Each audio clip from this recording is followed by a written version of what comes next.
ఒక మనిషికి జీవితంలో ఏ గోల్ ఉన్నా లేకపోయినా ఒక మంచి లైఫ్ పార్ట్నర్ని చేసుకోవాలని మాత్రం ఉంటుంది. ఇంకా గట్టిగా చెప్పాలంటే వాళ్ళు పెళ్ళయ్యే వరకు దాదాపు 20-25 సంవత్సరాల నుంచి ఆ సందర్భం కోసం, ఆ సమయం కోసం వెయిట్ చేస్తారు. కానీ కొందరి విషయంలో అది జీవితాంతం నిలిచి ఉండకపోవచ్చు. పెళ్ళైన తర్వాత 6 నెలలో, సంవత్సరమో బాగుంటారు, బ్రహ్మాండంగా ఉంటారు.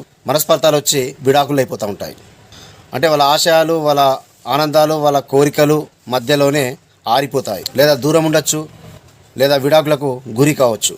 పెళ్ళి అనేది జీవితంలో చాలా ముఖ్యమైనది. ఇది దేవుడు సృష్టించింది. ఆడ మగ తోడు లేకుండా ఒంటరిగా ఉన్న వాళ్ళ దగ్గరికి వెళ్ళి మనం అడిగినట్లయితే వాళ్ళకు తోడు లేని లోటు ఏంటో వాళ్ళు చెప్పగలుగుతారు. వాళ్ళకి ఆ విలువ ఏందో తెలుసు. కాబట్టి ఎన్నో సంవత్సరాల నుంచి ఎదురు చూసి ఒకటై ఆ కాపురాన్ని మధ్యలోనే ఆగిపోకుండా కడ వరకు నిలిచి ఉండాలంటే దానికి రెండు. ఒకటి, మీ ఇంట్లో రిలేషన్షిప్ జోన్ దెబ్బతినకుండా చూసుకోండి. అలాగే మీ పేరులో